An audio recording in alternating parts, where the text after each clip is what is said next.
Okay, hello everybody online too. We're just getting set up, and Maureen is getting the big dashboard ready, and you will see things up here. And then let's get the microphones. I want to get Maureen some links and things. So there are the microphones. Uh, and Madison's going to need a stool. You might need, if you want to sit, you can. Here's your stool, or we'll sit together. Uh, and we need the planet. Hold on, Vicky, 2 seconds. It's locked. Oh, okay. Oh, oh. Let's see. Okay, well, that's interesting. Things happen here. So no planet today. Right. Okay. There's always something here because it's just the way it goes. So we'll just let that be. We have our microphone. I have a connection. We've got our notes up there, and I just want to give Maureen the Repair Cafe link. And I can go to the PC computer because probably that's where we'll play it. Okay, so let's see. Good. So this is actually working today. Control Alt Delete. Just a second. Uh, Alt Delete. Okay. So let's get this properly engaged because there's something I want to show. Oh God, what's my password again for this one? Could you log in? Is a different password. Second thing. Okay, that's going wrong. It's okay. Get my notes here, and when you're ready, just let me know for the link and the picture of the global classroom too. I'll get it on here for you, okay? While you're doing that, I put it over here. And I think it's, here it is. There we go. So it's up on the desktop now. Good. Great. Okay, so come on in. Can everyone just sit in here in the on the couches? Would be the best. And then you can see, and I'm going to push those in a moment, so we get everybody inside the inner circle. Uh, and let's see. So let's see what the Toria self view looks like for a moment. That's it. So we want to push some things in. So take a look at what everybody's going to see online right now. We need to push some couches in, but it's reverse. So it gets a little. That one is good, but we need to push these ones in, and we need to push these in a little bit. So take a look, everybody. And Vicky, do you want to take charge of that and make sure that we see at the edge? Yeah, go ahead and okay, great, good. And I think you have to extend, or does it? Hold on. Yeah, so that's basically close. Yeah, exactly. Close the chat, and then let's see. That's right. Yeah. So excellent, excellent. Yep. The desks are perfect. Yeah, absolutely. Yeah, you got 4 or 5, and anyone who comes in there, we see the back of their heads. But we're good. Yeah, thank you. Okay, and then Maureen can do a little bit of tweaking there. Yeah. Okay. Okay. What's that? Yeah, preset 1. Okay. And Madison, grab a seat, or if you want, grab a seat, or you can stand with. Actually, you know what? Come sit here for now, and I'll sit here. Okay. And um, these are the new high chairs. Okay. Yeah, uh, that's right. And we'll get Madison a microphone as well. This is going to be Madison's mic. Okay. Excellent. And then we for YouTube, yeah, you're good. You've got the YouTube going. So Maureen's gonna just let me know if there's anything you need. Okay. Otherwise, I'm gonna start while Maureen is getting that set up. And I'll shut this so we have good audio.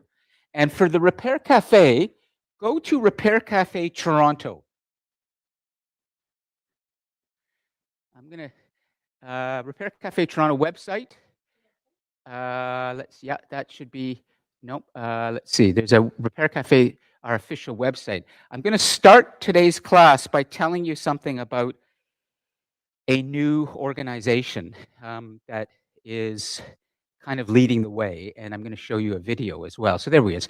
That's it. And then when you get to the homepage, go to About, and just click on the word About. Exactly, because it's going to take you to the page. Perfect. That's the video you're going to show in a moment, okay? And you can do it full screen, and we'll be able to then really get going. So, okay, great. Welcome everybody to Global Leader, our Wednesday morning uh, sort of exploration and understanding of how to really develop your leadership skills and also how to learn how to get ahead in a very complex, global, entangled world. And there's a lot we're going to do today in terms of leadership, as always. We might even be able to have a good activity while Madison, our guest, I will introduce in a moment, work on some notes together, but we'll see how it goes. It's always a bit of a journey, every class, because we're trying to sort of create a new kind of classroom, and there's always stuff happening in this room that can be a little bit challenging technically, but that's what happens when you're trying to build a new jet or a spacecraft or something. It's complex and things can go wrong. Come on in and just sit either. Would you be able to sit right next to how do you spell that again? Kellyanne. Kellyanne, yes, now I remember. Okay, good. Thank you. So, what we're going to do today is essentially, with the help of our guest, Madison Wesley, who can really walk us through some important understanding of a critical skill in leadership, and that is how to be a good researcher. Now, in every class that we do, there will always be something um, new that we explore in terms of one or two critical dimensions of leadership. And you saw that last week with Aftab from Dhaka in Bangladesh, where he spoke about taking action, that as a leader, you really need to be able to act. And there's also the bigger idea here of being able to think. A good leader is a thinker, a doer, and a researcher. The research part may be the most difficult. And so for that, I've asked Madison Wesley today to join us. And what I'd like to do is just tell you a bit about Madison for the moment. Then I want to do a quick review of something that has to do with the Repair Cafe. I want to introduce a new idea to you, as well as an opportunity for all of you, should you choose to take it. This could become your final assignment. There will be marks attached to this as well, and I want to explain how that's going to work, okay? And I'll start with the video shortly. But let me just tell you a bit about Madison.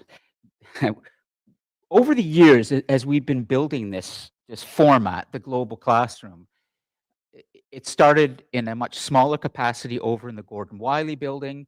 And then when we created this new Center for Collaborative Education with our sort of visionary president at the time, Don Lavisa, I was fortunate to be involved a lot in the building of this space. And the idea was that we were building and continue to build a new classroom for humanity.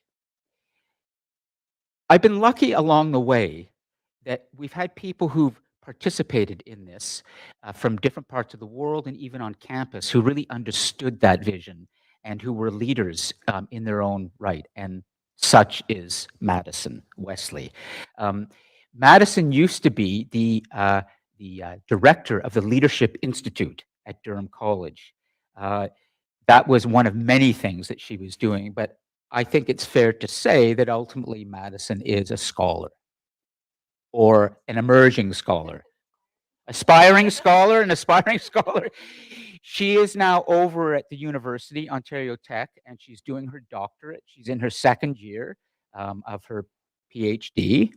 And what I'd like her to do today is help you to understand something about how to really do good research, how to understand what is a good source and what isn't, how to be patient and learn that you can't be a good thinker and a good doer if you have crappy information, bad information. You can't lead a team or others and gain their respect if what you're quoting from is just another social media post or something that came by on Instagram or that you saw quickly on your phone. If you really, really care about succeeding, you have to be able to dig deeply and recognize what is a good source and what is a kind of um, vague or ideological or bad source. You need to know what is an independent source, and you need to be able to bring good information, really good information, good data, good statistics to the discussion. She can help all of you understand how to do that, or at least begin to help us understand that in the 90 minutes that we have. As well, I would just say one final thing, and then we'll do a quick review, because I want to get for Madison to start at 10:30. One of the things I'm trying to do with the global classroom in all parts of the world is give young and up and coming scholars, PhD students, doctoral students around the world a chance to tell us about their research. There are a lot of young people like yourselves everywhere, including on campus, who are actually working on some really interesting research projects for their doctoral um, um, certificate, their doctoral degree as a PhD. It's the highest credential you can receive in the academic world, and all professors have them.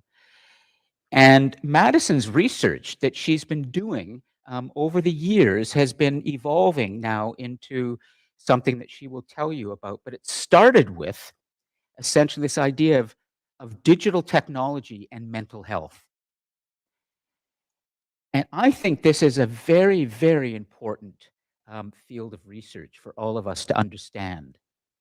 And Madison will speak more to this as well in terms of how she does her research, what she's doing for her doctoral um, candidacy at this point. I might even help her to correct me so that I can be able to tell you with a little bit more authority whether it's true that too much digital technology in our lives can increase mental health problems. This is a profound intersection of developments for human civilization that everybody is dealing with all over the world now. To what extent should technology be part of your lives? If it's so much a part of your lives, and all of us are online so much now and not in person, hello, everybody who hasn't come in person today. If you are so reliant on online technology for everything, isn't that going to screw us up, mess us up, and cause a lot of mental health problems, stress and depression and other things? Maybe. But Madison can speak to that and other things as well. Okay, so get ready for that content about the intersection between digital technology, mental health, but particularly trauma. This is something she really is diving into, and she'll tell you more about that. Before I do a quick review, just for about 5 minutes, I want to tell you about Repair Cafe and what's happening. Is there anything anybody would like to say at this point? Anything they'd like to bring to the class's attention? You can in the live chat. Mayreen's got that going. Or for those of you online, you can also jump onto your microphone and say, I have a question or something I'd like to say. But otherwise, we're just going to keep moving along. Okay. Well, then, I want to tell you about Repair Cafe for a moment. And this is a little proposal I'm going to make to all of you. I'd like you all to watch a video. You're going to see me in this video, and you're going to see me at a kind of new initiative that's been getting a lot of attention. And then we're going to talk about how you might get involved. It's called Repair Cafe or Repair Cafe Toronto, but it's part of a bigger global movement of repair cafes happening all over the world. What is a repair cafe? Well, I will, I can do it. I can run it. Yeah, are we good? Okay, so here we go. And for those of you online, let's put that in the, I'm going to put this in the live chat. I'll let Mayreen put it in the live chat afterwards. Okay, so those of you online right now, you just watch the video wall with us. It will be silent, but Mayreen's going to put this in the live chat so you can watch this on your own. It's just a 2-minute video, but you will only see it. You won't hear it. We will hear it. Okay, but you will in a moment. So let's make this full screen and the volume. Okay, so let's see. We're going to tee this up and oh, good. Yeah, great. So go ahead and start it. Yeah.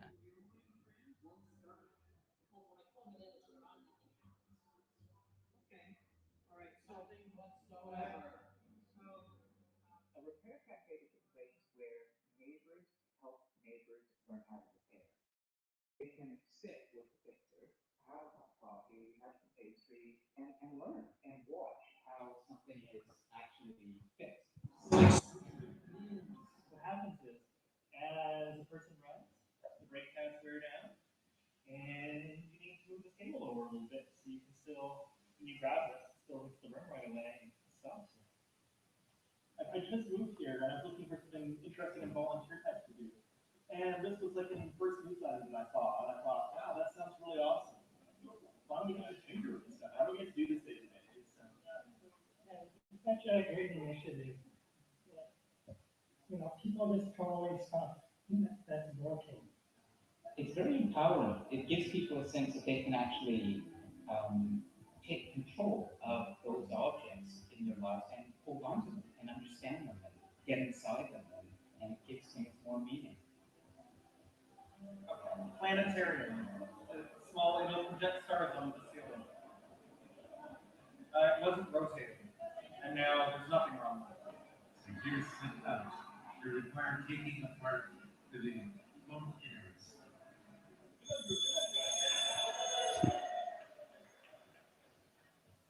When you feel like you understand what a motherboard is inside your computer, when you can take apart your toaster, when you can learn how to fix your tire on your bicycle, these are things that give you a sense of some control and a sense of accomplishment. And it's not just about bringing your item in and giving it over to somebody to fix while you just go away somewhere. This is about you learning how to fix things around you. And that can be a metaphor for fixing things in your life. I love to kind of just sit and hang out and soak up the bottom. I often say to people, this may sound a little corny, but what you see when you walk into this humanity at its best.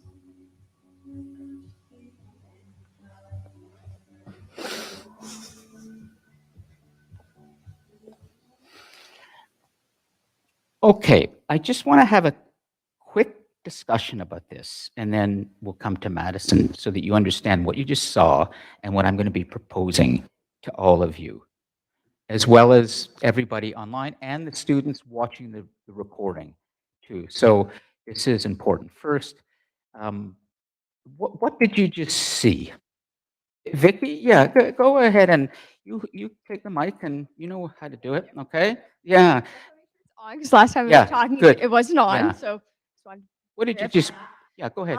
I actually kind of could relate to the video because my family, whenever we get something, like whenever we have something, we try and make it last to the very last legs. We don't want to throw it away if we don't have to because it's putting in the landfill of one, but two, who wants to spend the money on something new that has a tiny little broken thing? Like somebody over there, if you caught in the video where like they had like a broken headset, Yeah. what they may end up doing is they probably would get a shrink tube and add like a shrink tube on top of it and heat it with a heat gun slightly, so then it's reinforced, Yeah. and then you still have another life out of it. Yeah. Instead of putting electrical tape, because electrical tape only does so far.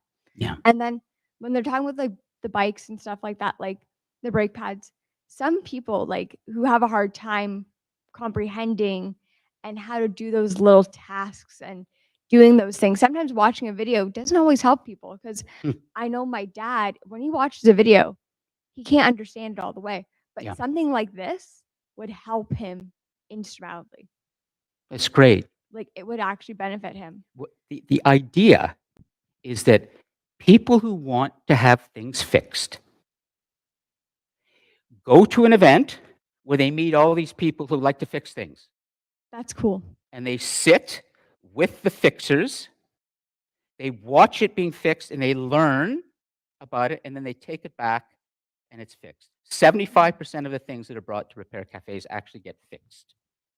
So, Vicky, go ahead. I just want to make sure you understand what you've just seen because I'm about to offer you an opportunity here, but I don't want you to feel any pressure. I want you to be inspired by what I'm about to say, but you don't have to take this opportunity if you don't want to. First, understand what I'm about to say to you, okay? So, Vicky? With this and everything, like if I take a look at something going, can I fix it? If I can't fix it, I go to like somebody in my family who's an engineer Yes. and stuff. I'd be like, hey, how do I fix this? And stuff. He'll be like, you do this, this, and this. I'm like, excellent. Thank you. So then I may end up fixing it, but sometimes it's out of my, you know, jurisdiction on fixing it. So he'll repair it and tell me what he did. Sometimes I'll have to take it to work and tinker with it. Sure. But Tinker with it. Good. and stuff. But usually it ends up getting fixed, or he'll be like, Vicky, it's out of my area. Just buy a new thing. But very rare that ever happens. Okay, if you go buy a new thing and you do that a lot and you throw it out, what problem in the world are you making worse? Landfill. Do you understand? Are you sure? If not, well, I'll explain, okay? Also, same thing when you're buying clothes. I go to secondhand stores because it's easier. So, Promote the landfill.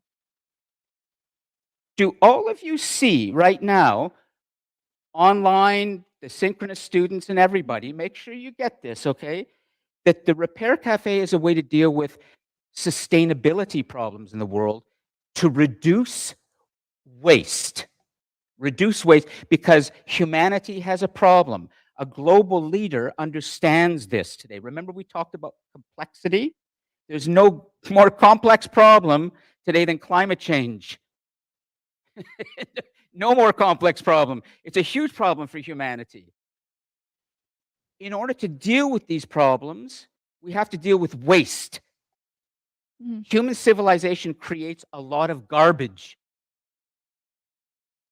If we don't learn how to view garbage differently in the future, there will be more garbage, more waste, more carbon dioxide in the atmosphere, and more destruction to the environment.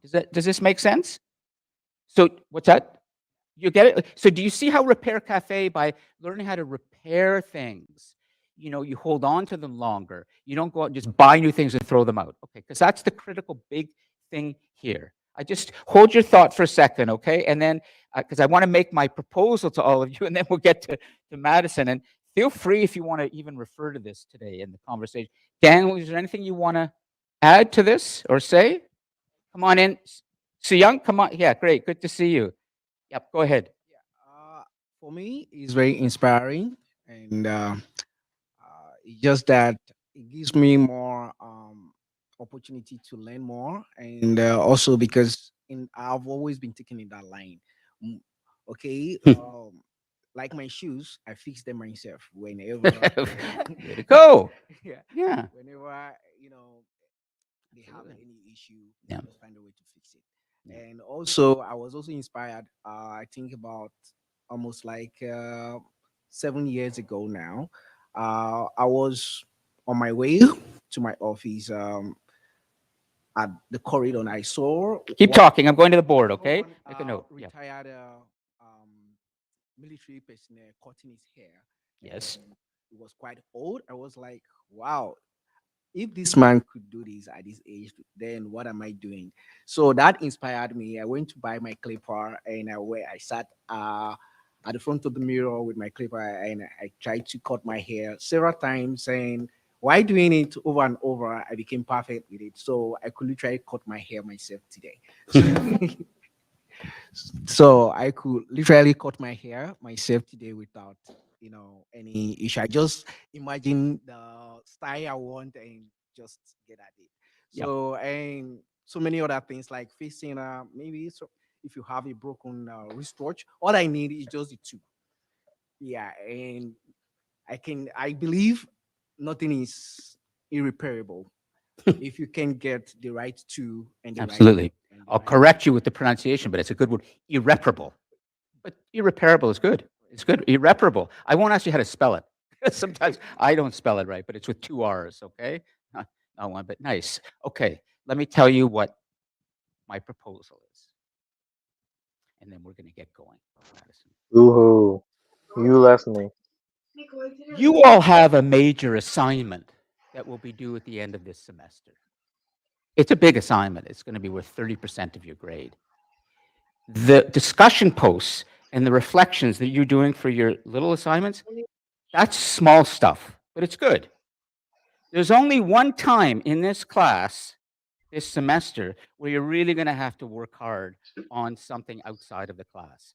Other than that, everything is designed in this class to just make the class experience really good, and then you do a little work afterwards. But as long as you stay up on the classes and the discussions and the small assignments, you're fine. But then the big assignment at the end of the semester, I will talk about that more later. But I'm prepared to give to any of you who would like an opportunity to do something for your major assignment this semester that I think would be pretty exciting if you wanted to take up this opportunity.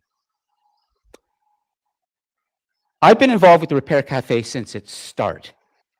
My wife is one of the co-founders, and I help her with it. That's how it started. This whole movement started in Amsterdam about 20 years ago, and she started the Repair Cafe in Toronto, and it's grown to be a big thing in Toronto. We have lots of media attention, CBC, newspapers, everything. It's been really, really successful. 800 volunteers now, with events going on all over the city in Toronto. Community centers, churches, um, schools, they have these events. I'd like to start a repair cafe in the global classroom. Maybe once every 2 months, there's a repair cafe here where the campus students bring things in that want fixed, and people who like to fix things, they come in and we sit here and we do it together, and maybe we connect to repair cafes around the world through the video wall, because there are about 1,300 of these repair cafes all over the world now. Yeah, it's a growing movement.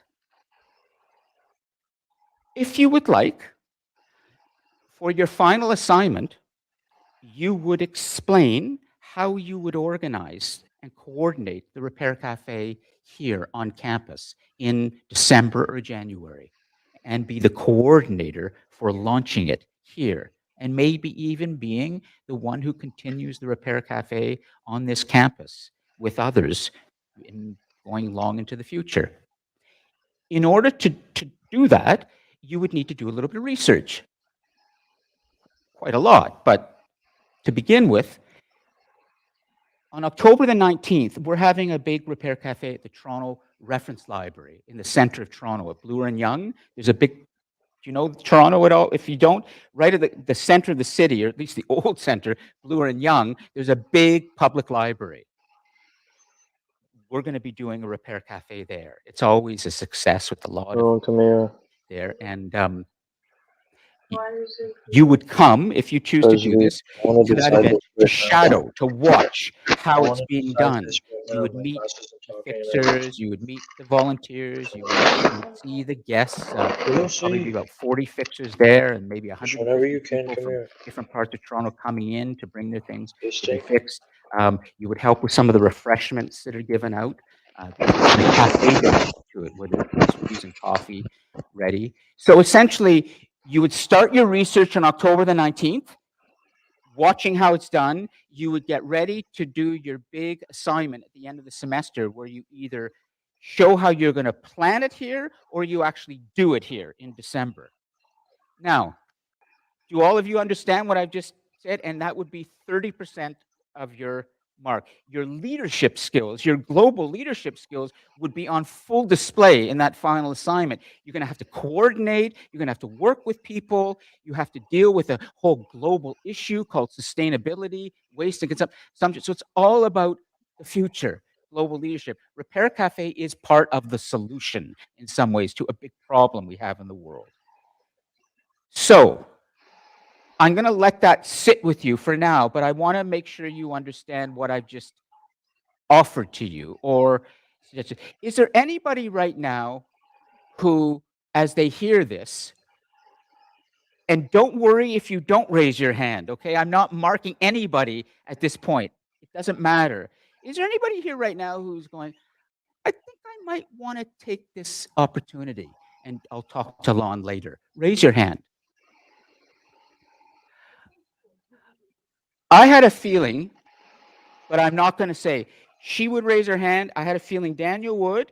I wasn't sure if some of you, because I'm not sure sometimes with the international students if they fully understand what I'm saying sometimes, but it's okay. I've learned how to help you. Okay, so, but English is a real problem with international students in my experience, and I'm trying to help all of the international students, the ones whose money we rely on at this college. So, are you all getting it? Okay. You don't have to say yes, okay? Good. Okay. But if you want to, come talk to me, okay? But if you're interested, just so Vicky would be kind of interested. Daniel, Madison even. If we could have Madison, wow, it would be great. Su Young and I, well, we're talking a little bit already. He's had some great ideas. You don't have to, but did you understand what I was just saying about Repair Cafe? Great. Okay. So, okay. Then after class, just come to the podium and we'll have a quick chat and we're going to get started on this. Um, Given what I've seen with days 2, and also Su Young, although he doesn't say much, he's been sending me information. He's very on top of things. Okay, it's great. So he's listening. These two have some, and then it's Kellyanne. You're also. If we had a team of 3 people from this class who went to the event on October 19th, I'll be there with my wife and everybody and shadowing. That'll be enough. And I think you're gonna. It's even bigger than what you saw there. That was a small event at the Central Neighborhood House in Toronto. The Toronto Public Library. It's big. So, what's that? Yes. No, it's the event would on the October the 19th, or just the. Normally, it's a 4-hour event. A repair cafe will go from about 11 till 4 on a Saturday, somewhere. Okay. Usually, it's 11 a.m. to 11 a.m. to 3 p.m. Sorry, it's a Saturday. So Saturday, October the 5th, I think it is, or is it? Or the 19th. Yeah, I got it confused with something else. The 19th is a Saturday, and it's Toronto Public Library. And on the website, you will already see this advertised. But okay, all I need to know is that you understand this and you're kind of interested. Then come talk to me. Okay, great. Yeah, go ahead. Thank you. I have a statement and a question. Sure. Will there be an outline of this assignment posted on the classroom so we know what we're getting ourselves into, like a If you rubric need type it, I'll thing. do it. Yeah, I'm this is a Awesome. work I'm making. Thank It's you evolving. so For much. sure, for 'Cause sure. I'm very good with like rubric criterias Yeah. kind of thing, because that kind of thing is like I follow that to a T. There will be an assignment sheet for the final Okay. assignment posted much later, but I'll post it earlier, but I'll Bro, add this girl is this whole so thing. annoying. What's that? What's annoying? The which? Is there Hold something we can repair? on. Hold on. Good. Somebody's jumped on their microphone, but could you just repeat because we missed. Is something wrong with the audio? Oh, who knows? Maybe we're being bombed by, a troll somewhere who's angry. It sounded like somebody was a little. Anyway, okay. Put it in the live chat if there's something you want to. We didn't catch what you just said, but keep going, okay, Vicky? Um, the other statement is I've heard the saying going, another man's trash is another man's treasure. Yeah. Lovely. One of those things. Shoot. Essentially, remember that book you gave me earlier today? Yeah. That was somebody else's trash, but now it's you Absolutely. gave it to me. Now I can look into it, and now it's a treasure. There's a whole vision for the future you may Yeah. have heard of called the circular economy, a world without waste. Yeah. Can you imagine living in a world in your generation where garbage is no longer garbage? Everything is just a resource that gets repurposed, recycled, reused, put through a circular economy, everything. I mean, there are a lot of people thinking about this stuff, and we're trying to do something about that. This Vicky, hold it for a second. Okay, Okay. say one more thing, and then we'll move on. All Okay, right. yeah, yeah. Go ahead. I can go. Okay. This Yep. this conversation is actually reminding me of a video that I watched for 2 different classes where it shows the waste pile up in our economy. And it's a really interesting video. It's a cartoon, but like it's captivating. Quite You captivating. know what? We're set up now, so if you can find that link, Okay. send it to me, and we'll put it up on the wall All right. ASAP. So where should we send the link to? I can post in the classroom, Your or email? do you want me to email it? Oh, let me go I- write your email up here. Okay. Send it, and then what she will do, because she's the DJ of information. Okay? She's the DJ, and we're Thank you, Mayreen. developing this so she can put stuff up ASAP, Okay. and we can. I will have to pull up my laptop. I'll be listening Yeah. and asking questions. And then email it to her. Will do. We'll put it up there, and we'll talk about Yeah. it. Okay. Great, Okay. Vicky. Anybody else want to say anything at this point, or we're gonna move on? Daniel, did you have something? And then we'll go online and see if there's anybody. Go ahead. I think another thing that can be very, very inspiring is this. I think there's a channel that I think it's Discovery. Hold that closer. I Yeah. think it's Discovery Channel on what's it called? Uh, is it? I can't. Is it the remember. science Yeah, guy, Bill yeah. Well, he's Meyer? yeah. He's there's a kind of a program they usually uh show is Yes. called how it's made. Of course. Yeah, How it's I made. yeah. Yeah. You're on So it. I am Yeah. that was another thing that got me inspired too. So each time I watch how sometimes take Yeah. rubbish, and make it into something unique, Exactly. got me inspired. And so you can literally do things, even down to my researches. I Yeah. can anything that goes bad, I try as much as possible to fix it. Then if I can, then I have to look for so on too. This is the Repair Cafe. You got it. Absolutely. Absolutely. Okay. Anybody online want to add to this? Okay. Nico was talking to his girlfriend. Okay, Nico, do you want to add anything at this point? Did you understand what I was just saying about Repair Cafe? Nico, jump on your mic. Tell us. Yeah, I was listening the whole time. Okay. So do you understand what I'm suggesting? And if you're interested, just let me know. Shoot me an email if you want to participate. Well, yeah, I'll definitely think about it over Great. the course of the Excellent. day today. Good. Okay. So the onliners are clear, and I know that the asynchronous group will also be clear. Let's move on. Way to go. Okay, so I think what we should do is, given the review took a little longer, we're going to stay with Madison right more or less till the end, if you're okay with that.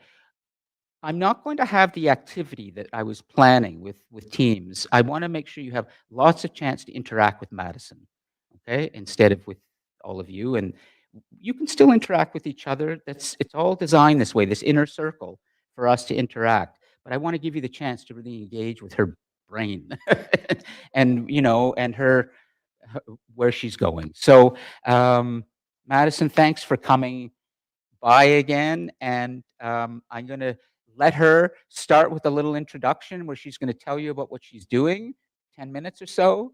Uh, and I'm going to go over to the notes as much as I can to put things up there from what she says that's important. Okay.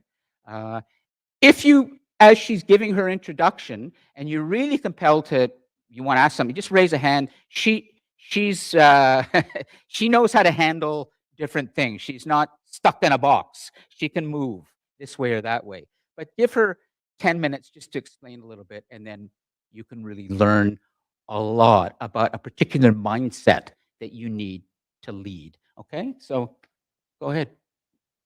Wonderful. Thank you. And it's nice to be here again. I used to be in the global class a lot more than I have been recently. I think it's been a year now, but it's wonderful to be back. Lon, I actually like the lower seat. I feel like it's more of a community Yeah. than being in the high seat. I like this. It's Yeah. comfier. Yeah.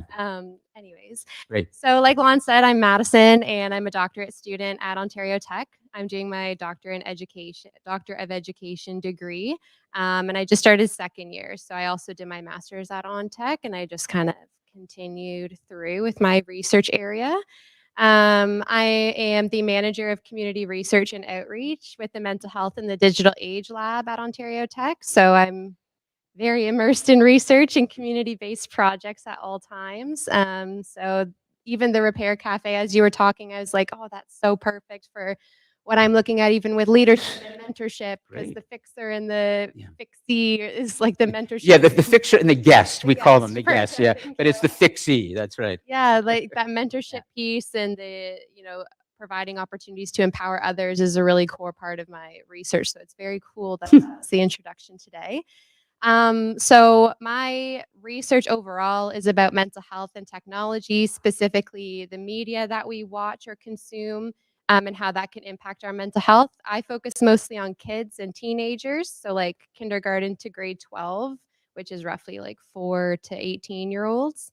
But I've done work with post-secondary as well, so young adults. But yeah, I'm focusing mostly on trauma. So if someone has experienced a traumatic event or sometimes the media that we watch can create a trauma response physiologically. So something like feeling nauseous, headaches, intense fear, shutting down, intrusive thoughts. So you keep thinking about the piece over and over. There's different ways that we react to media.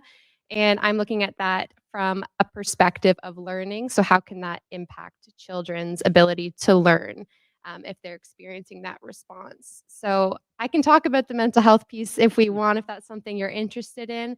I'm gathering that we're more of the research. Yeah, but why don't you address a little bit of the Yeah. mental health? I know that she's about to talk about something that nobody likes to talk about. Yeah. That's good.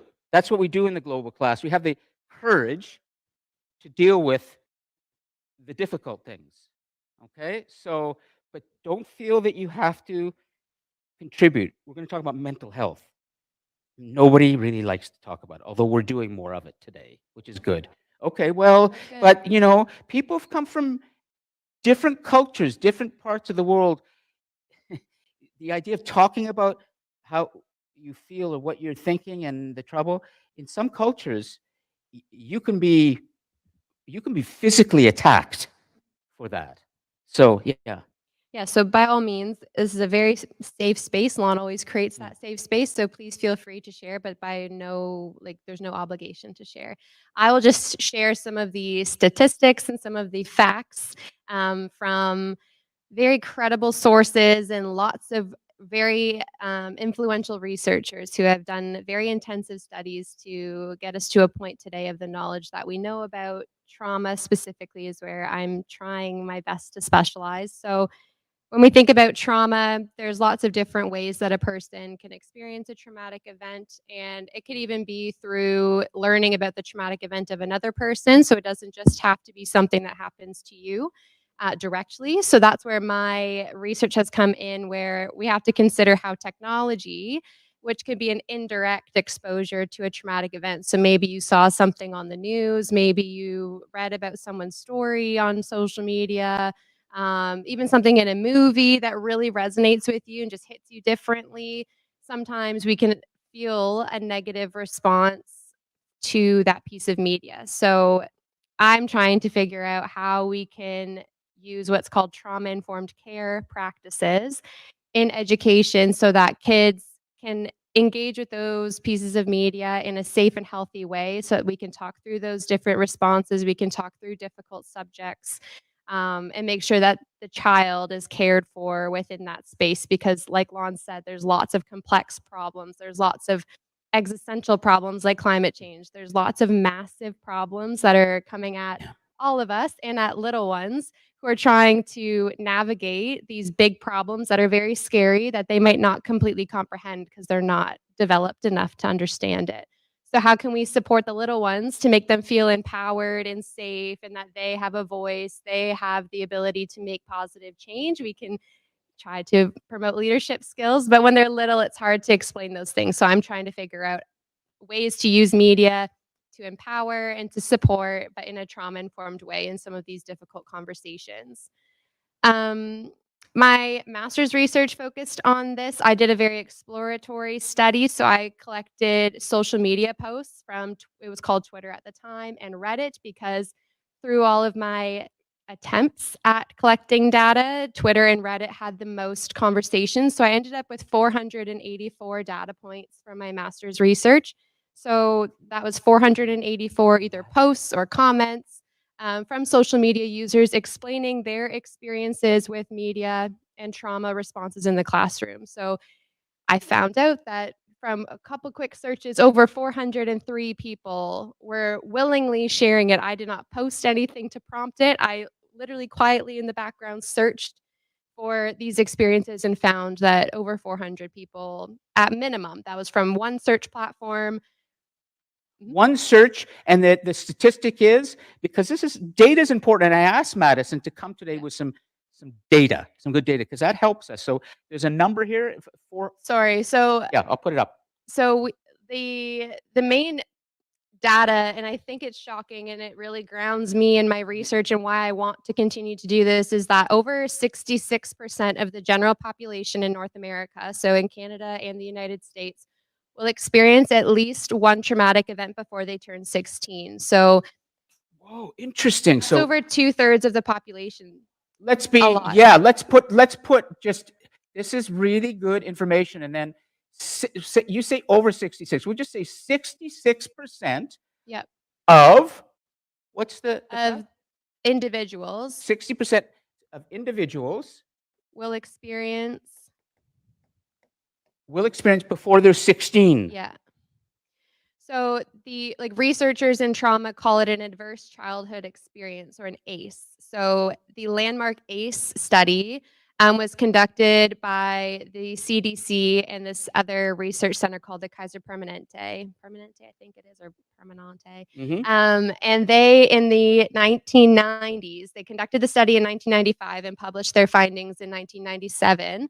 And they found that people who recalled experiencing adverse childhood experiences, that could be neglect or abuse, or living with a family member who had a mental health problem or a substance abuse dependency, they were at higher risk for developing long-term healthcare problems like cardiac disease, like diabetes, obesity, mental health or substance abuse problems, incarceration. There was unbelievable data that came out of 17,000 people that were surveyed for this study. It's landmark, it's massive. It's like one I keep having to go back to in my research because it's so pivotal to our understanding.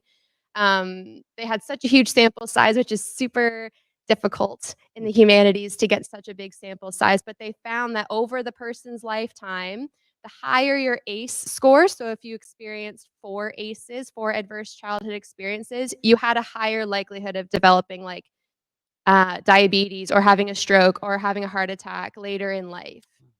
And overall, the higher your ACE score, the lower people, the lower life, what was it called? They had a certain word, life. Lower, so they die younger? No, well, yes, They die mortality. younger? Mortality. So too. mortality. That's not what I yeah. was saying though. Yeah, okay. Life expectancy. There's Life- something else. okay. Life, like your, oh my gosh, what is it? Your quality of life. Thank you. Good. Yes, lower Good. quality of life. They reported lower quality of Yeah. life. They didn't feel satisfied with their life. So your mental health, if you feel that you are not reaching your potential, that your life sucks, that like whatever your narrative is, if that is coming out of those core things that happened to you as a child, how can we help make sure that we mitigate some of those issues? Because we're all human. The world is complex. Trauma happens to everyone. It happens to over 2/3 of the population before they turn 16. So it happens. We Yeah. experience losses, we experience shock and unexpected things that happen in our lives. But when it happens when you're a child, it's different. So how can we make adults better leaders, more empathetic, just even a better understanding so that we can provide better support? Take a mic. Yeah, Dan. Good. Excellent. Okay, it's on? Okay. Because I want to make sure I don't make the same mistake last time. Would this also make the person like who has experienced those like aces, would it make them more mature as they grow up? Like, cause like they have like that behind them, would it make them have like a different outlook on life? Great question. So from the research, so again, I'm just speaking from what I've read, so I Yes. can't like guarantee, You and can't. every individual is going to be different. Mhm. But the general consensus is that if that individual has had a very strong support system or more protective factors in place, so they've had access to healthcare, they've had access to supportive adults, Yeah. they've had access to education, and just more support around them, then they're typically um, there's better outcomes for that person. So maybe they develop more resiliency, better coping mechanisms so that in their Okay. adult life, yes, it's become this like part of their story that's made them very empowered that they can now help other people. It's called post-traumatic growth when they come on the other side of the trauma and they've grown into finding a bigger purpose, for example. So I think your maturity piece, like that part of it is understanding that the trauma or the event that you went through is now something that's like a superpower because I can help others as an Yeah, I was example. wondering with that. Yeah. Yeah, that's a great question. But yes, for sure. There's lots of research on the importance of early intervention. So like when something happens to a child, for example, trying to make sure that they have supports in place right away, as Mhm. opposed to something happening and And with getting some supports later down the line. exactly. And it'll come up in different ways. It'll come up in relationships and how your interpersonal skills are. Maybe you don't have any interpersonal skills because you are just being protective of yourself, right? Yeah. Because you didn't learn that right young coping age. strategy. Yeah. Yeah, that's a great question. Thank you for asking. Okay. Mhm. Thank you. Does anyone else have Yeah, any keep other going. questions? Yeah, I if you feel have like anything, Madison. rambled. Excellent. Sue Young. Go ahead, please. Yeah, Uh, talk right into the microphone, okay, Sue Young? Yeah. Okay. Perfect. Actually, I'm just more curious about like the technical side of things. Like, firstly, if you're collecting a lot of data, how do you like locate the demography of those people you're collecting? Because Twitter and Reddit is largely anonymous. Yep. The second question, right now, I think a lot of them are just making like charging a lot more for the like API, like the data you can collect, or just limiting how much data you can get in general. So, like, what do you plan to do from this point? Yeah, that was a great question. So from a research perspective, in my master's was different. My doctorate, I'm going to actually be interviewing people, so it'll be a little bit different. But for my master's, we have what's called the research ethics board. So in order to do anything with humans or like talking to people, you have to get research ethics approval. So because I was using social media and only accessing what was publicly available, so I was on like I made a research account on Twitter and on Reddit so that I could access the platform, but I could only find what people had like publicly shared. So I was able to copy and paste their direct tweets or posts into a spreadsheet with like their username and whatever. But because it's anonymous, I didn't really have a lot of demographic data, like you said, which was a limitation in my study, and something that I said was a limitation. I didn't know whether these were all females or all males, or everyone from North America or some from Europe. I didn't know those things. Which was a limitation, like I said. But in terms of collecting the data, it was all publicly available. Like anybody, if you had a quote from my database, you could put it into Twitter and you'd find the tweet still, unless the user's taken it down since. So it was all publicly available. I didn't have to pay for anything. And it's because the individual that posts, which is also a lesson, that if you have all of your social media accounts open to the public, it's just available. And you totally helped me, but it is just available. And lots of researchers are doing it, because the cool part about social media is that, yes, there's limitations when we're considering chatbots and AI users and those pieces, but for the most part, people are sharing their daily experiences. And that was the whole point of why I wanted to do it. There wasn't any research, there was no study done like the one that I did. So I didn't have anything to go off of. I couldn't say, this study really needs to be done because this researcher said that there's a gap. I was like, there is nothing on this topic. What am Wow. I going to do? Yeah. And I remember talking to so I have a research supervisor named Dr. Jennifer Laffier. She's a psychotherapist and a specialist in trauma. And I remember her and I saying, okay, let's just try to find like 15 examples, just find 15 quotes, Right. 15. And so my data collection took me about 6 weeks to do, just like scoping through everything, just different search terms. Notice from a leadership standpoint, because I'll help identify as Madison goes through this, some things maybe you're not thinking of immediately, but relate to our class. Her doggedness, patience. You know what doggedness? You ever seen a dog with a bone? Give the dog and it won't, you give the dog a bone and you're trying to pull, or you give the dog something, you're pulling it. It's like she's digging her teeth into it until she gets it. Like she's not giving up. She's not walking away and going, oh, it's too difficult. She wants that data and she's going to find it. This is a very important skill as a leader, but also in trying to get good information. You have to be dogged. Yeah, Okay. it's really funny that Yeah, you said that. I doggedness. promise I'll come to you. Okay. I promise. Yeah. Go I ahead. just have to acknowledge that because that's really funny.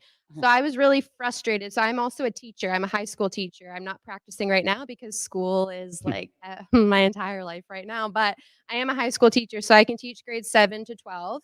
And I was always so excited to use movies and like videos from YouTube and all these different media sources in my classes. And then during my master's, I took a course and I was like, wow, there's this whole other side to it. Where can I find information about how to do this safely? And there was nothing. And I was like, what do you mean there's nothing? Like this is happening. Like this has happened to me. It's happened to kids I've worked with. Like how is there nothing out there about this? This seems ridiculous. Like given the amount of time we're watching media, the amount of streaming platforms and social media, like how is there nothing on this? So then my supervisor was like, okay, well, look into the literature and see what you find. And I was like, I'm finding nothing. And she's like, perfect.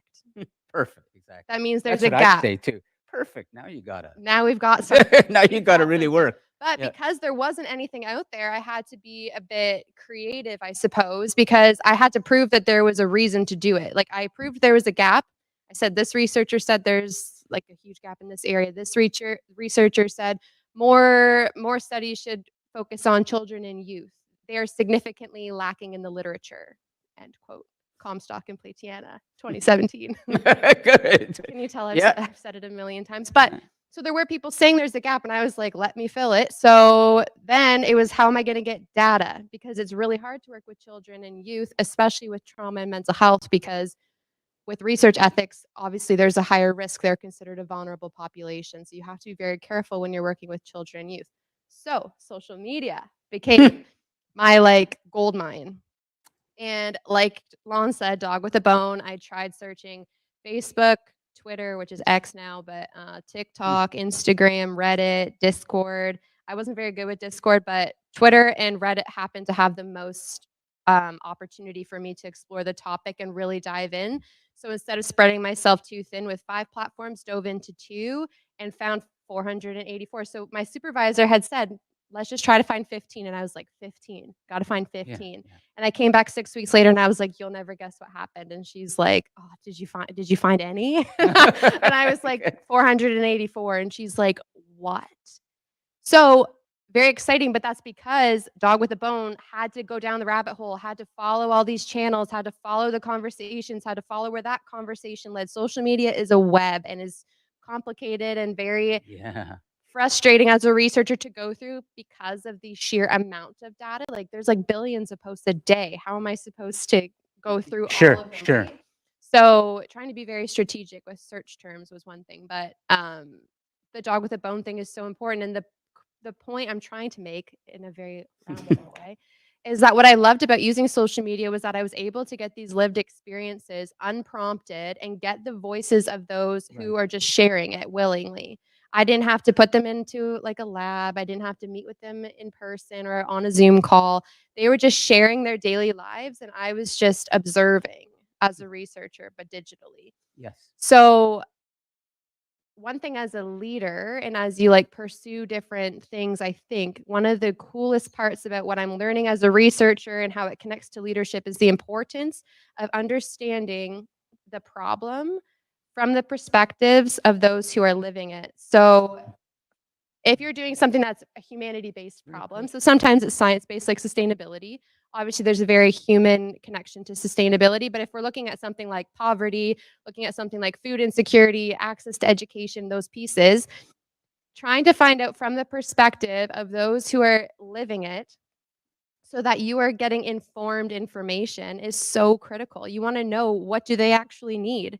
I don't wanna go to the animal shelter with blankets, dog food, and cat food and be like, "Here you go, like, I'm solving your problem," when they're like, "Yeah, we're good on the food part, like, we actually need, I don't know, Band-Aids," and you know what I mean? Like, you don't know. If you ask, though, you can make a bigger difference because you're asking those in the know. You wanna know about those in the know, and even like Lon said, having the fixers, they're the ones in the know, so you're coming to them to learn so that then you can take it away. Maybe you can help someone else fix their bike tire now because you learned from someone in the know, as opposed to just This is guessing great. and trying to fill the gap without the information. You need high quality information from those in the know, from experts, from research centers, from people doing high quality research that is fact checked in order to make any kind of educated decision to make action.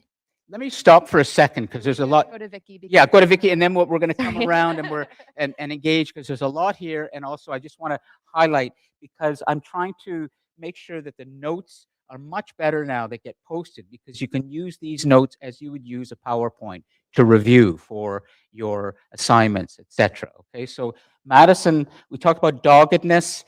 Understand the problem from those who are living it. If you have a team of people and you've got a problem that's come up, listen to what they're telling you about that problem before you decide how to fix it. Don't just give them the solution. Listen to those who are living it. It's very valuable. There's a gap. Let me fill it.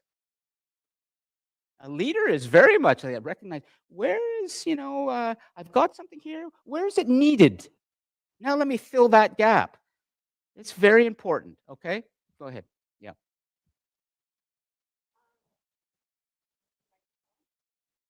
Hello? It's on. Okay. I just wanted, make sure it was on. Um, so with what you're saying, like getting the research and stuff, do you have to back up the research as well? Like just make sure it's like you have to make sure like you have to go through and make sure is it biased? Is it one-sided? You have to make sure it's not somebody just putting out a rant and not like having like reputable information kind of thing. Like that must have been interesting to vector through that area and that holes and that kind of thing and like navigate through it. Also, when you're saying like knowing in the know kind of thing, Yeah. there was an assignment I did in school where we had to do like a it was interesting. So we had to like we do it anyway, but we all had the same topic and stuff. But I did it was like based on like a fire that happened in Fort McMurray, in Fort McMurray and stuff. So I did it based on like I was a broadcaster and like news in the know kind of thing. That's what I put it as kind of thing. It was like you have to be in the know of what's going on. So I thought news in the know is an easy, catchy thing. So I had like a mic going on. And I was like sitting in front of the TV and I had it look like I was like in the back of a truck driving, and I was being driven through the fire. So like kind of thing, like having something like that can give you information and stuff.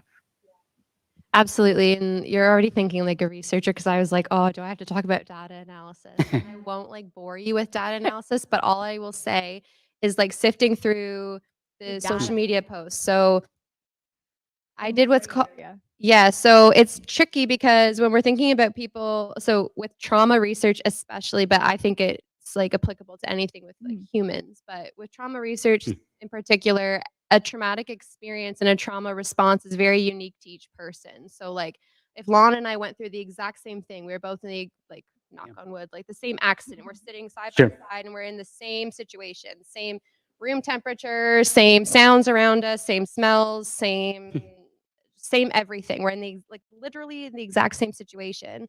I could perceive it completely different than Lon. And there was a study, and it was covered by CBC Gem, I think it was, did a documentary on it. But there was this couple that was in a car accident, and years later, they both had post-traumatic stress disorder. So they were still like reliving the trauma over and over this accident. It was like a multi-car pileup. It was a very, very awful situation.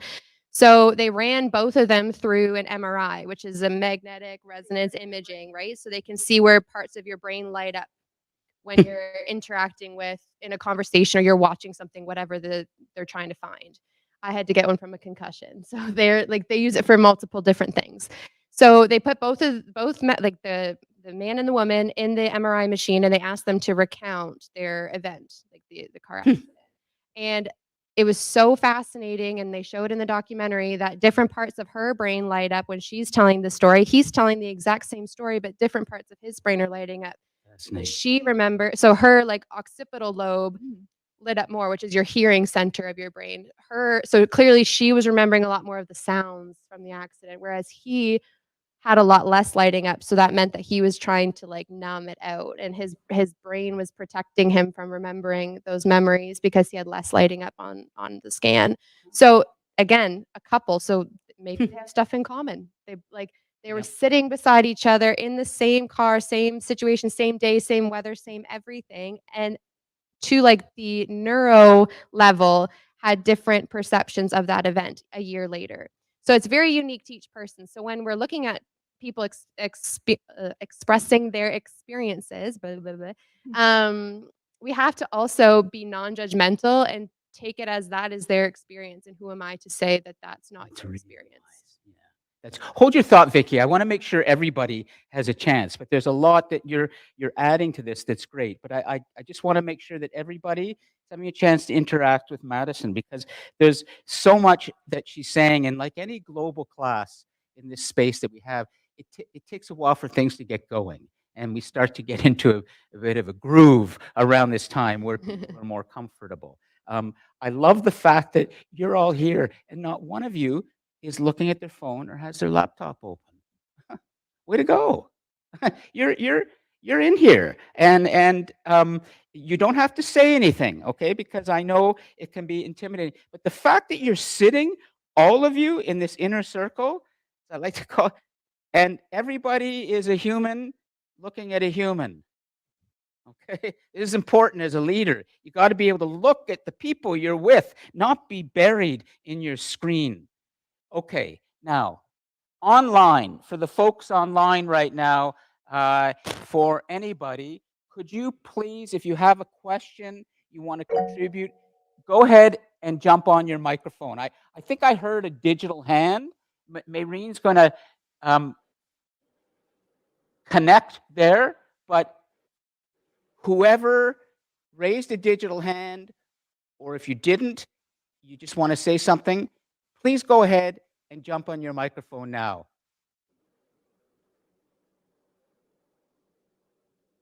Could have been a comment. I'm not sure. Okay, so we're going to go live chat from the Cosmos.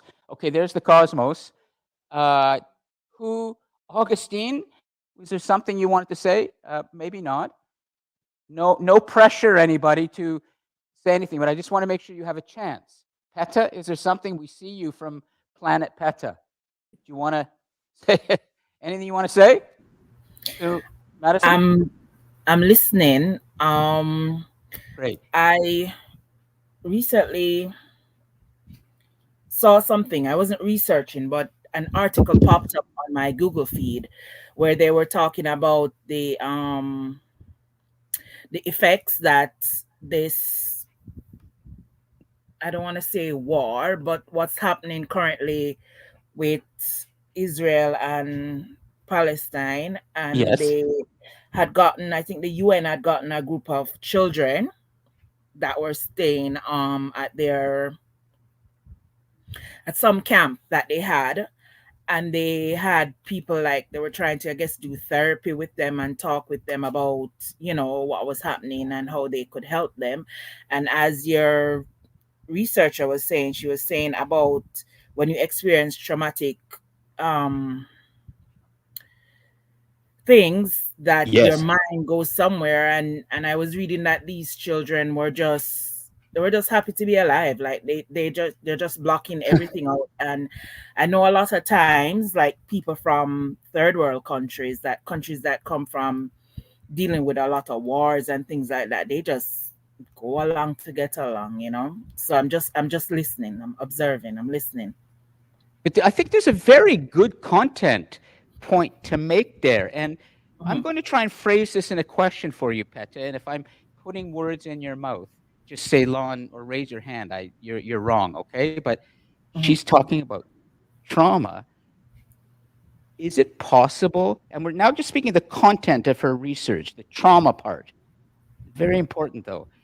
Is it possible that when a child goes through trauma, they don't really experience the trauma in a negative way? It's a good question. I haven't come across anything that speaks to that, to be honest with you, so I don't want to say yes or no. But from what I've read, I would be surprised, but I guess it depends on lots of factors. We like in psychological research, they call them moderating variables. So like the age at which it happens, the like support system, their previous experiences, their resiliency, their grit. Like there's different factors within the child or the individual that Yes. impact whether trauma will have a certain effect, like a severe effect or a mild effect. Yeah. So I would be curious to look into that more. I apologize, I don't have Well, okay, you may information, not but notice this. She's just displayed something about, again, a good leadership mindset. It's called integrity. I asked her a question, and the first thing she said was, I don't know. Then she started to tell us what she thinks, and then she said, maybe I'll look into this.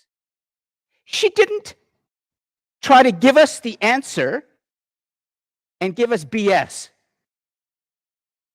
Well, I'm not going to say what BS is. I'll try to use something more elegant in this. She didn't try and give us a story, a kind of a lie. She didn't try to make herself look more knowledgeable than she is. She didn't get emotional, and in her emotion, in her strong emotion, make us feel that she knows something.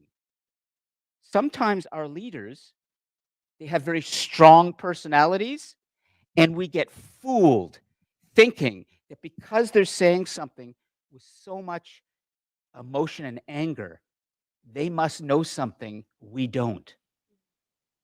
Maybe their anger is just covering up for their ignorance. She wouldn't do that.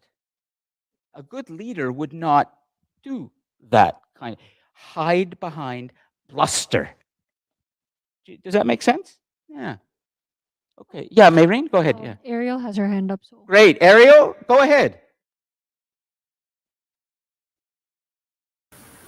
I was gonna say, like, maybe it could also depend on how old the child is. If they're like, I don't know, a baby or one or two, and then they experience a traumatic event, like being much older, growing up, they may not necessarily remember it. So I think in some cases, it could just depend on the age of the child. yeah, that's a great point. Usually age is one of the most important factors that we look at in because your developmental stage in your brain, your memory formation, there's different parts of your memory, like your ability to form memories and then recall memories, that's quite complicated as we grow up. So yeah, that's absolutely something that can be a factor, is the age and the developmental stage of the individual when they go through the event or experience the event. Um, there's lots of information too about like the recurring events. So like if you've lived in poverty, for example, for your entire life, you'll have different coping strategies and different experiences that may impact your development in terms of how you interact with others, or you're a bit more resilient, maybe you're a bit, I don't know, maybe you just you always find a way, those people that always just find a way, they're like street smart, they just find a way. Sometimes someone who's lived in lots of adversity has also come up with a lot of survival strategies, so that will come out in their adult life in good and bad ways. Sometimes it's self-medicating with like drugs and alcohol, and sometimes it's like using that as a source of power to make a difference in their community. So it depends on their support system and their perception of what happened and how they can move forward. We only have 15 minutes left, okay, in the class. So I want to make sure that we're staying focused and that we're coming back to where we need to be in terms of important insights for you on this topic today. Thanks, Ariel, and also Peta. And we're going to move back to the inner circle. Oh, did we hear a digital hand? Or Nico has a question, but go ahead. If you want to put it in the live chat, or just better jump on your microphone so we get it in real time and we can engage with it. Go ahead. Yeah, I put it in the live chat earlier, but I was just gonna ask a Sure. short question. Do you think trauma would grow people up? It depends on the age, but do you think it would grow people up? It helps you to grow up. Is that Nico? Is that the question? Grow up as a person and shape you into who you are and stuff like that.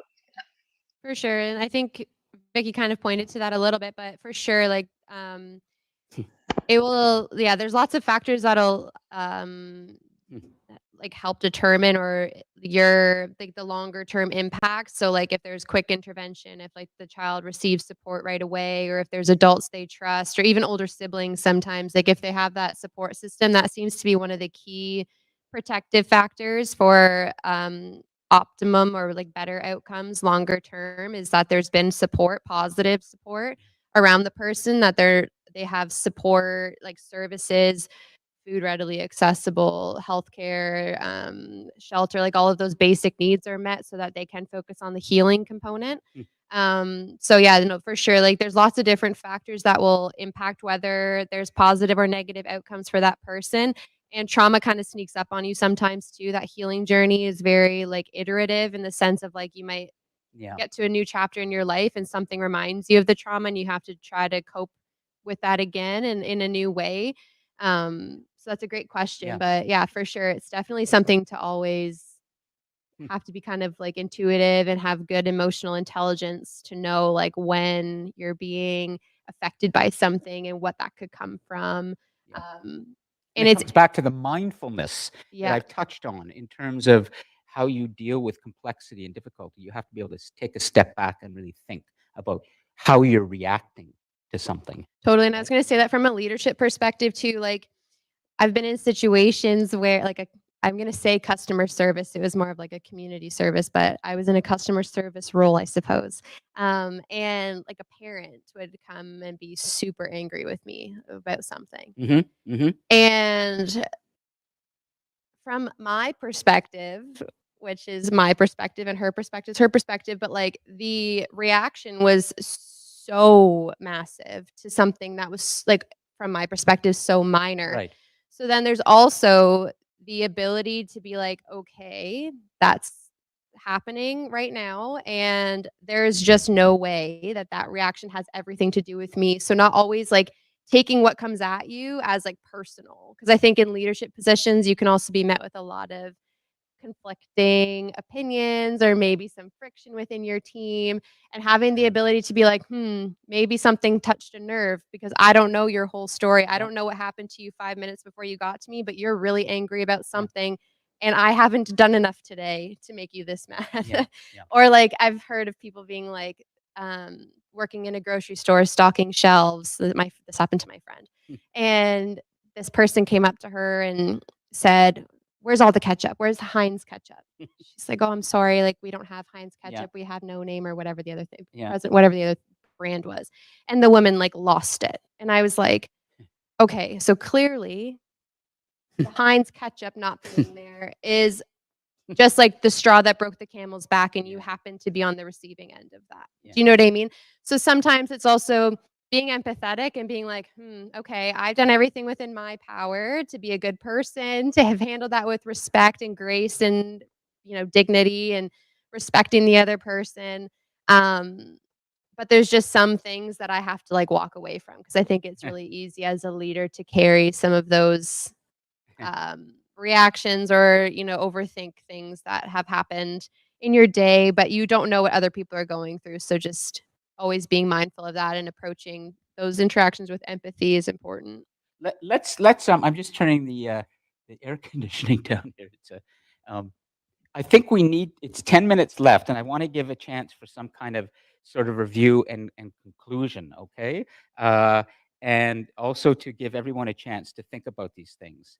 Um, I'd like to bring this back to the critical reason that Madison is here today, and that is research.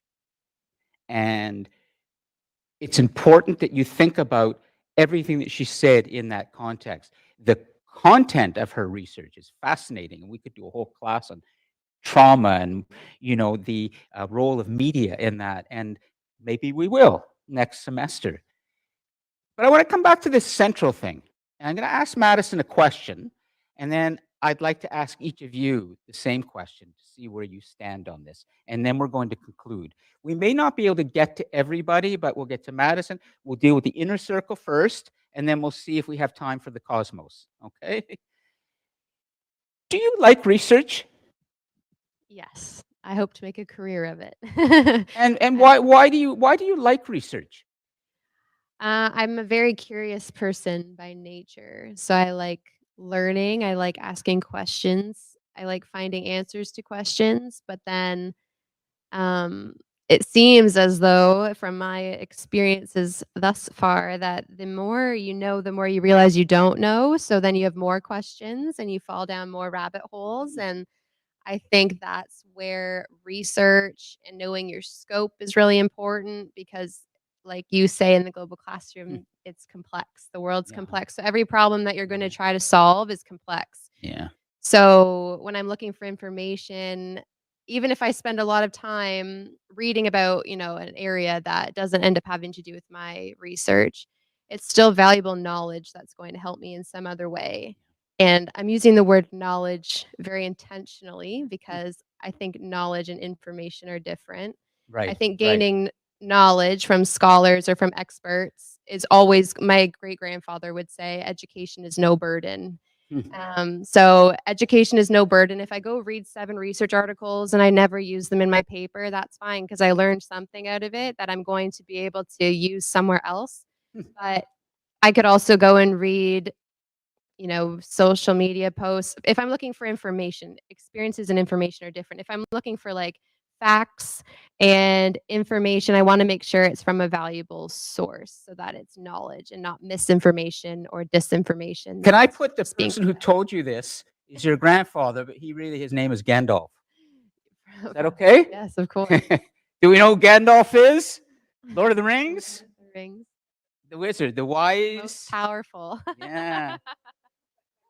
Okay, so we love grandfathers and wizards. And okay, now here's the thing. I'm going to ask Sue Young, and you don't have to answer, okay? But um, did you kind of agree? You kind of understand what Madison is saying? Do you like research, Sue Young? Do you like researching things? Do you want to speak to this? Yeah, yeah. Like, what is your view on research? Like, do you find it difficult, and you'd rather somebody else do it for you, like the co-pilot? Well, I hate to admit it, but a lot of researchers I don't find them very reliable. Interesting. So, how do you find reliable research? That's a very big problem to ask, honestly. Well, I'm gonna put him a little. Gonna ask him a more of a difficult question. Okay, just Okay. a second, and then if you don't have to answer it, that sounds too dark. Because if nothing's reliable, then what do we do? So something's got to be reliable. Where do we find the reliable thing?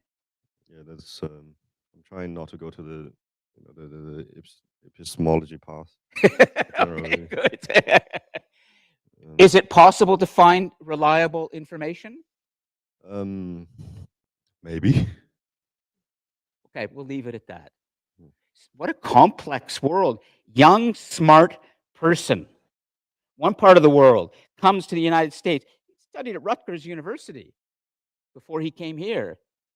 And he comes from China. He's a smart guy. And he's basically saying, I'm not sure about the information today. A lot of people feel that way. Yesterday, I just saw at the news somebody saying right in front of the camera, I don't know what to believe anymore.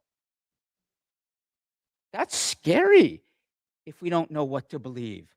Then we get just chaos, maybe conflict, maybe war. Raise a hand if you kind of like research. You kind of like research. You really like research. You really like research, but kind of like, okay? You really like. Okay, let's see what's happening online. Ariel and one more, great, and then we're going to conclude, okay? Yeah, good. So who's first here? Who's Peta? Is it Peter or Peta? Peta? It's better. Peta, okay. Oh, Peta, you're first, and then we'll go to the others, and then we're going to come back. Peta, go ahead.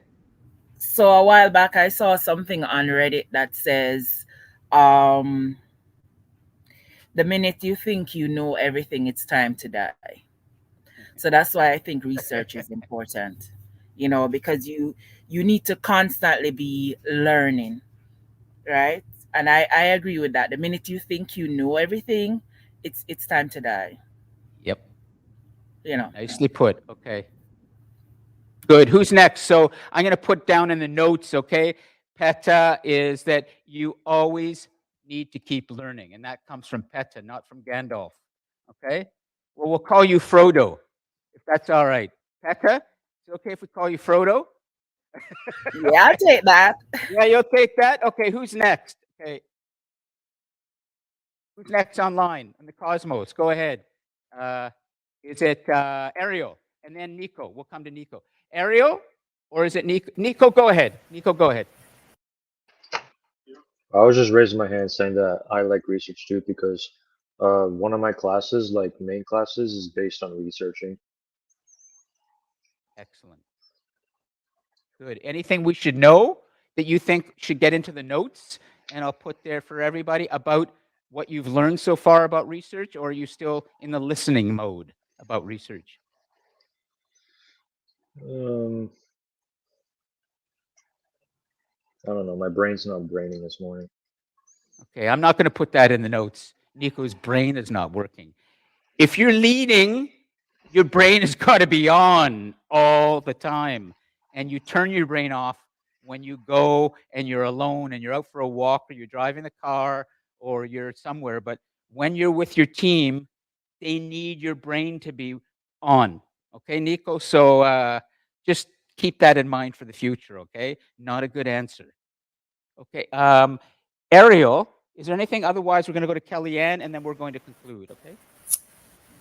Oh, I you like think research? that Yeah. Yeah, good. yeah, Go I ahead. like research as well, but I think also you never know what you can learn unless you research something. Yeah. Excellent.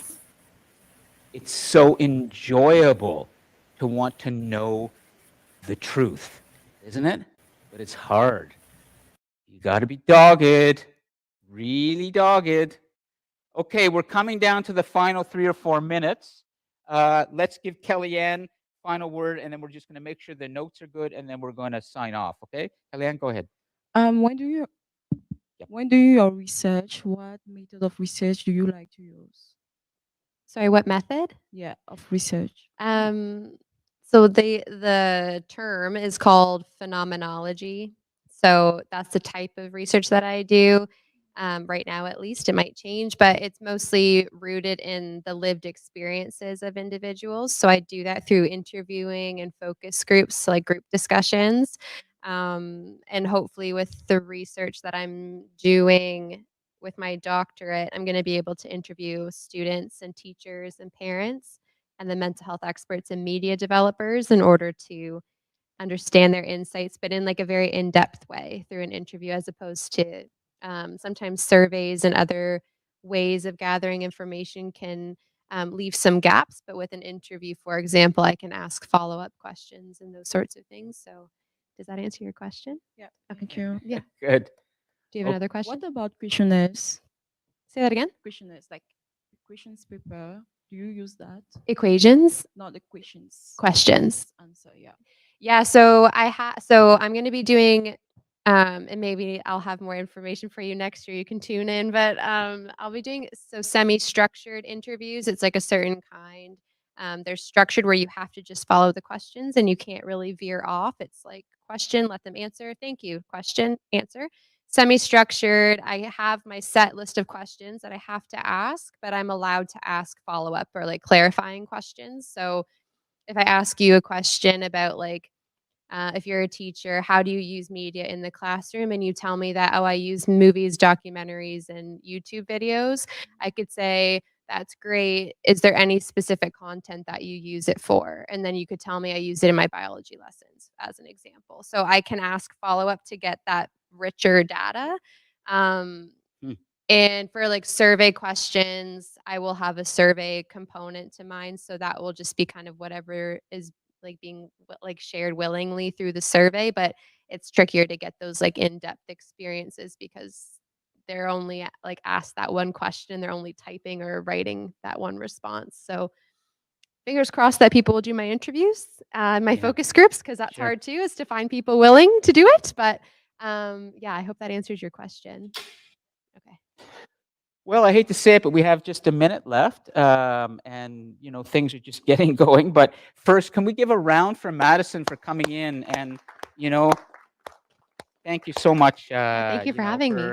And just watching your evolution, in terms of your mind and where you're going.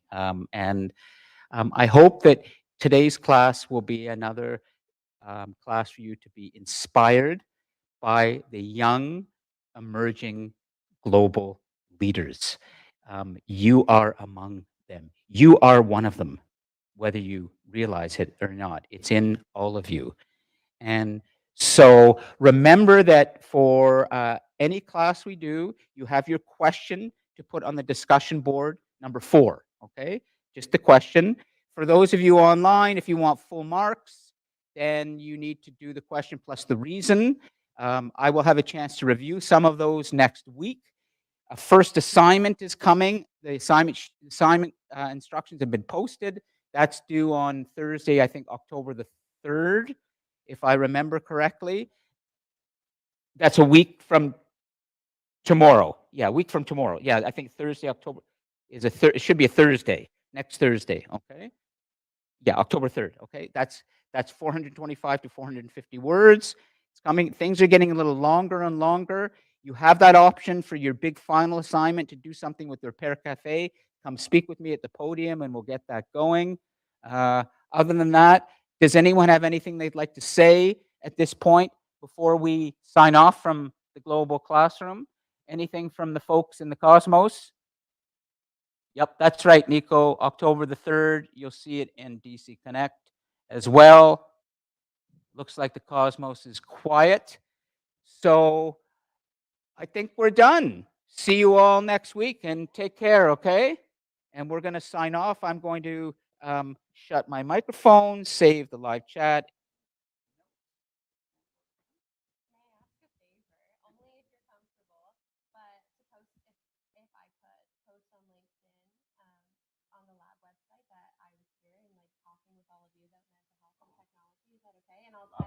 And could you tag like the global class LinkedIn? Yes. And just for all the students, we have our social medias going on right now. If you would like to join Discord, Yeah. that's where we're kind of having like discussions and stuff. But if not, then Instagram, Threads, and LinkedIn. we're hoping to have events like film screenings and stuff.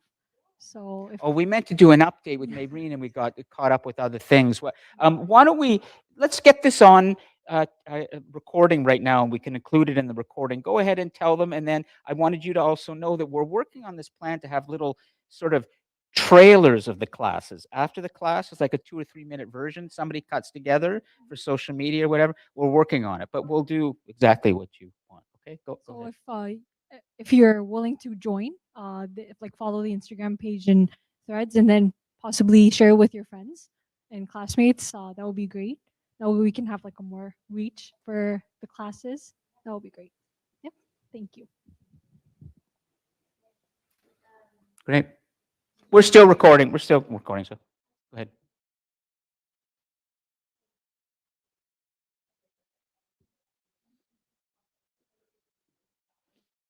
Yep.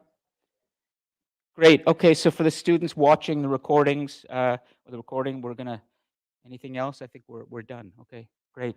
Thanks. We'll do an update in the next class and then next. Okay. Thanks everybody. Okay. We're gonna.